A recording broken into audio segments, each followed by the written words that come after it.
What's up, guys? In this episode of B is for Build, we are going to change the BRZ from having a return-less fuel system to having a return fuel system, which is what the 2JZ wants. We're giving the 2JZ what it wants. And then we are also going to upgrade the wiring to the fuel pump. That way we can put a bigger fuel pump in there and not worry about the wiring. And I don't have a bigger fuel pump yet, but when I have one, it'll be all ready to go. And then once we put fuel through this thing, we should be able to test and verify that our push to start thing that we did in the last episode actually works and turn the motor on once again. Stay tuned.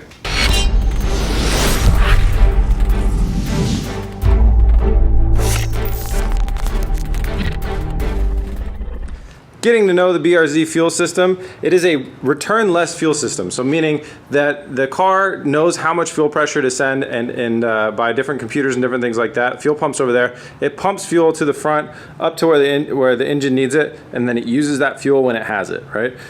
Older cars and the 2JZ, older fuel-injected cars and the 2JZ, they use what's called a return-less fuel system. So the fuel pump pumps fuel up at a very, very fast rate all the time, at a high pressure all the time. The fuel goes up, and then what the motor doesn't use, it like lets it go back out, and then it goes back out and into your fuel tank.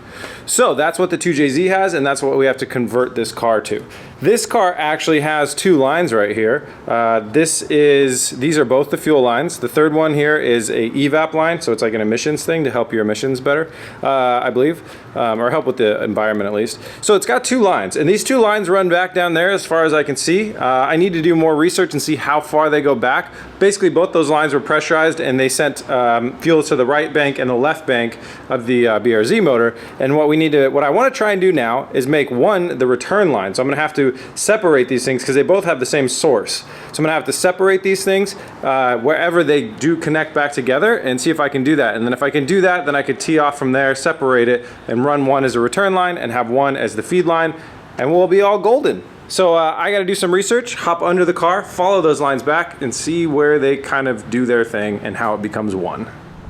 All right, I'm starting to learn how this thing was built. If you see right in the middle of your screen, there's two kind of elbow joints. Those are the two fuel lines. This line right here in the middle of the screen that I'm wiggling right there, that's just a brake cable. Don't worry about that. So these are two fuel lines. They run all the way down the car up to the engine bay. They come all the way back here to the fuel tank right there, and they run up and then they tee into each other. So there's like one line that runs out, and then there's one that just does a tee off of that, and it turns into two. Which is, in my opinion, some kind of sketchy engineering. Not sketchy, but just kind of cheap engineering, but it's whatever.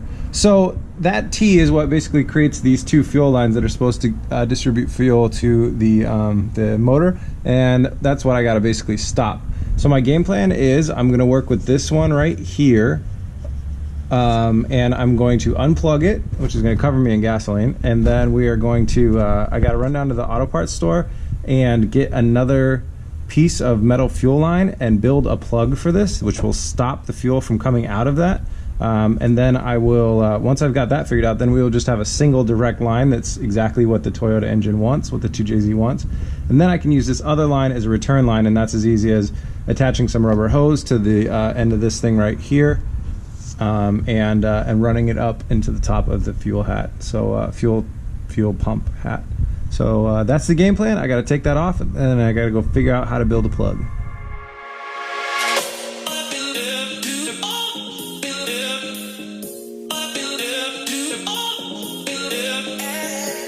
Status update. It's too hard to do anything down there, so imagine what you just saw. We unplugged the hose line, the fuel line, that went well, and then I went straight down to the auto parts store to try and buy a new fuel line that I could essentially plug one end of and plug it in there to stop the fuel from flowing out, and then I would take the old fuel line and run it up to the fuel pump. That's not gonna work. They don't sell any of those fittings down at the auto parts store, and I'd have to like special order an entire fuel line for the car. We just don't need to do that. So what I got instead is a little pipe cutter. It's like a mini tube cutter, and it helps me cut, it'll let me cut a fuel line. I can't use the cutoff wheel down there to cut that fuel line off because sparks, and then it'll catch the whole car on fire because everything's covered in gasoline. So I'll go down there and I'm gonna cut just that connector piece off of the hard fuel line. So just the connection piece that plugs into there, and then we'll bring it over to the table and we'll weld one end shut, and then we'll plug it back in there, and that will stop that teed off section of the fuel line. Then we can start working on sending it back up to the top of the fuel pump. Here's the piece that I cut off. This is the end that I cut. This is the end that goes in the car. That plastic clip is like what holds it into the car. So this is what I need to be like deadheaded. So I'm gonna put this in here and I'm gonna grab the TIG welder and I'll weld something around the top there. I gotta be very careful about heat because if this gets too hot, it'll melt this plastic here and then the piece won't work anymore. So I only get one shot at this. I gotta do it correctly, airtight, fuel tight, and can't melt the plastic. Here we go.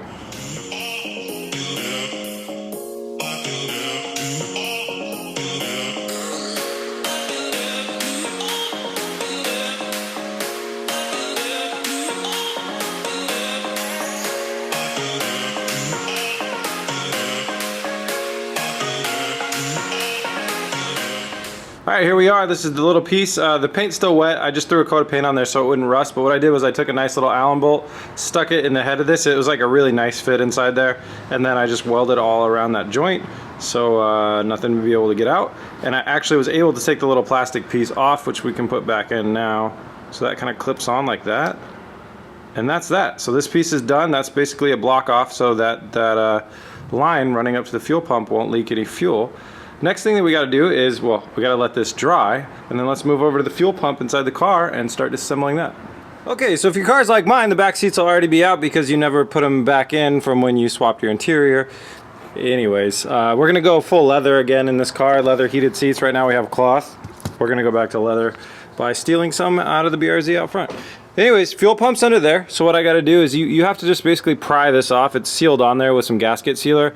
Pry that off underneath to get access to the fuel pump. Mainly we're going to be working with wiring because we're going to rewire our fuel pump wiring, and then we also need to take the fuel pump lid off so we can figure out how to run our return line. I want to start from the top down, run the line from the top down.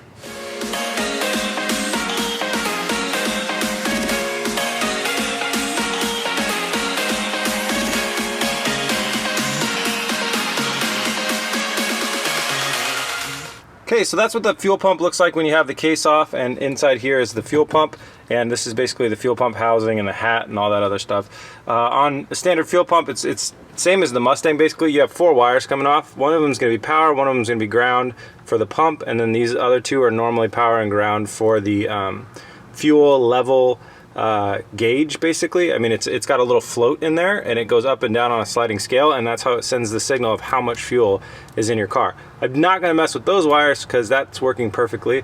What I want to mess with is these wires. So the other thing that's right here is this is that single fuel line that runs down, and it used to tee off, and we're going to block that in a second with that thing we just built. So what I'm doing with these wires, the whole reason I'm doing this is a couple of reasons. I need to control the fuel pump on off on my own. The car isn't going to do it for me anymore now that we don't have the correct engine in here. So I need to control these wires. Also, when we upgrade our fuel pump, these wires aren't a large enough gauge, so it's better to upgrade these wires. So I'm going to do both of those things at the same time. Which is, yeah, it's a lot easier to do while I'm down here. So what I need to do next is I'm going to tap into the wire up here. I'm going to cut the sheathing off and tap into the wire. I'm just going to take a wild guess that gray and green are the ground and the positive. We're going to plug this back in, and then I'm going to tap some power to this, and we'll hear the fuel pump run.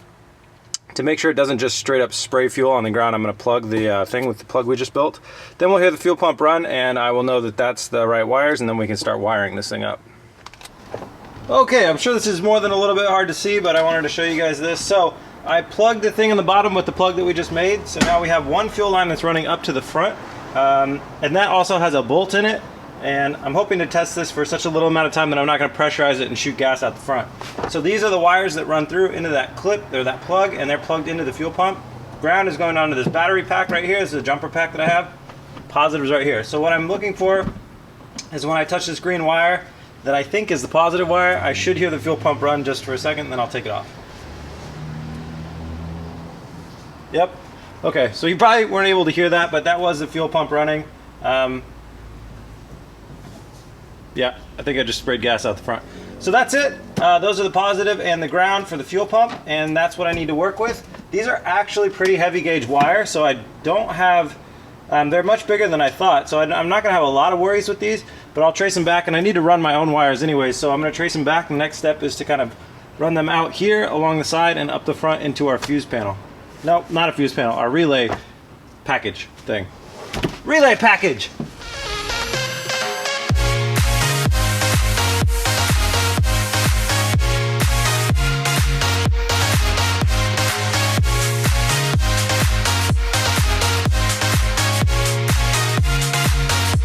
Everything is wired up. I'm sure you guys are super tired of looking at this tangled mess of wires. I will clean it up soon, I promise. But anyways, power's running into, I don't know, this relay, which goes to an inline fuse before it goes back to the car. I didn't mention in the last video, I didn't have enough inline fuses. I bought all the ones that they had in the store, but pretty much anything running in the cabin, at least I want to have an inline fuse so I don't start a fire in the cabin. If I start a fire up here, it's not as big of a problem. But yeah, lots of inline fuses are going to be to come. So anyways, and the power runs down through here, through the center console area, around and out and back here, where I tapped into the fuel pump power right there. So if I turn the car on, the fuel pump is going to start and it's going to spurt fuel out the front because we don't have it piped into the engine yet. So there's two things we have to do. We have to plumb the feed line. So it's that's that line that you can see right there. That's the feed line. Comes up, well, it goes down under the car, comes up over here, and we did in fact shoot a little bit of fuel out, so you can kind of see, like, oh, I don't know, it's kind of dried up now, but there's fuel on the ground.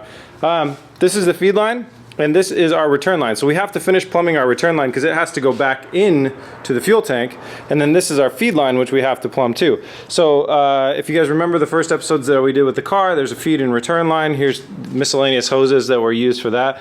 So I just have to find out which one's which and now plug them in. But before that, this fuel is a little bit suspect, and so we did learn on the Mustang that, like, bad fuel can really cause a lot of problems that you don't need to worry, like, you shouldn't have to worry about. So I think I'm going to drain the fuel, which will be kind of fun. So I'll take this feed line, we'll plug into an extension and go into a barrel, and then I'll just turn the car on and it'll blast all the fuel out of the car and into some sort of bucket that we can dispose of. Okay, we got the fuel line right here. That is our feed line running into an extension fuel line cable that goes into this bucket. I'm gonna go ahead and turn the car on and we should start filling that thing up with fuel. If everything works, right? We don't know. Go.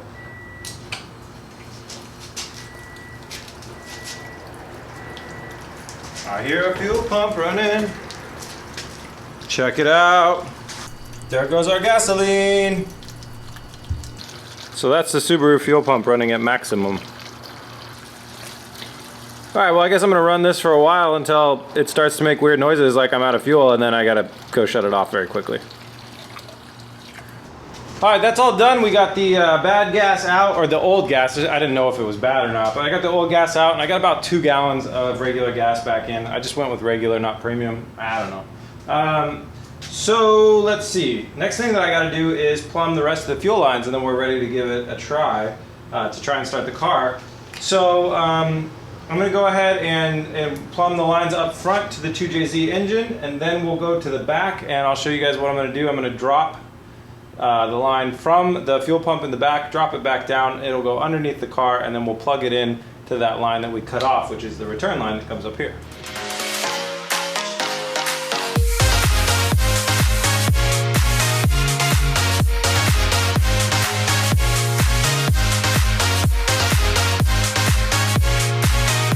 Fuel lines are all plumbed up. BRZ return line right here. Well, what was the just other line, BRZ return line. I tried to write return on that and I got pink everywhere. Anyways, to the Supra, or 2JZ, sorry, motor return line. And then the feed line is right here. Feed goes to feed. Now these aren't like permanent because I have to pull the motor out later on anyway, so, you know, but they're good. They're good enough. They would work for a while. I would just be a little bit worried about them and their position and stuff for fire and everything else like that, which we'll figure out a little bit later on. So the next thing to do, if you guys if you're on point with your memory now, that return line is gonna run down there, around there, to the point where it goes right about there, and then it's just been cut off. So that's the next thing we have to do. I'm gonna drop a line in from right here. I'm gonna go in from this hat because then it'll follow the other fuel line. Drop that line down, catch it on the bottom, crimp it onto that bottom pipe, and then up here I'll run it into the fuel pump by simply taking off that hat and tilting the fuel pump to the side and dropping it in there.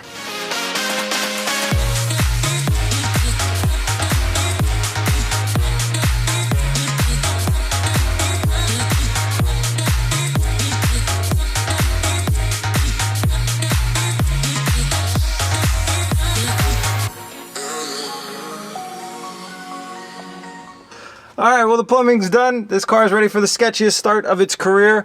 You may be wondering what the hell this is, and this is just a really, really rigged up system. So in the long run, we will drill a hole in the top of this. I thought I heard sparks. It was just stickiness. That scared me. In the long run, we will drill a hole in this, and then we'll get the proper plumbing fittings, and then this return line goes into the top of that, and then that drains down in to the fuel tank. But for now, the return line is running in the side of the fuel tank right here. The pump is just resting in here, but it's submerged enough. So when we plug these wires into it and turn the car on, it will pump out to the engine and then back into the return line, which will go into the fuel tank. So it's very sketchy, it's very dangerous, but as long as there's no sparks back here, we will be fine. And so now we are ready to go ahead, and I'm gonna plug that in, and we're gonna start the car and verify that all the work that I did yesterday with a lot of the starting stuff and the wiring and the electrical and everything is all working. Here we go. All right, it's the moment of truth. I'm gonna try and start the car from the inside with all our brand new wiring. If you're wondering what this is, I just shoved a piece off of the Aston Martin power steering pump into the transmission fluid thing to try and shoot the transmission fluid down into the bucket rather than all across the shop like it did last time. So, here we go. I don't really feel like sitting inside the car in case it catches on fire, so I'm just gonna do it from standing. But first power on, second power on.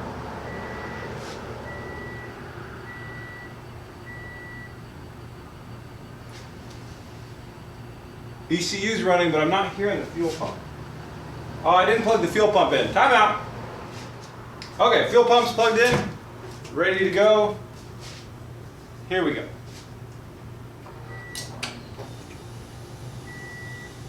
Fuel is flowing nicely. ECU is on. Let's try and start it.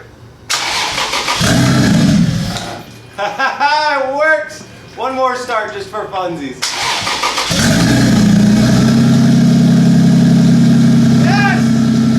Oh, feels good. And I turned the car off with the button. Oh God, oh God. How bad is it? All right, it landed in the bucket. I'm feeling smart today. Hot damn! What a fun little adventure these last two episodes have been. So much, it's just so awesome.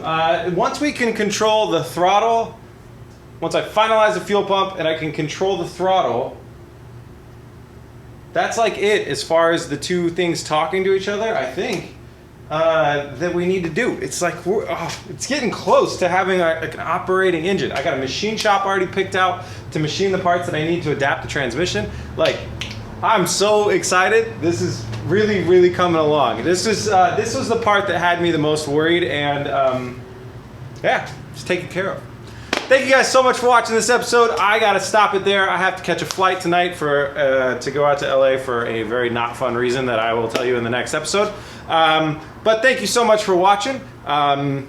If you like BS for Build, you like this build, and you want to help out and support, head over to bsforbuild.com, scroll down to the shop, pick yourself up a brand new BR2JZ shirt, and all that other good stuff is on there. Built Not Bought key tags, BS for Build key tags, all sorts of great stuff. I'm thinking about making a 2JZ everything key tag. Let me know if you guys are interested in that. I'll crank those out pretty quick. Thank you guys so much for watching. If you want to find us in more places, we are BS for Build on Facebook, Twitter, Instagram, all that good stuff. Thanks again. Please remember to like and subscribe. Peace!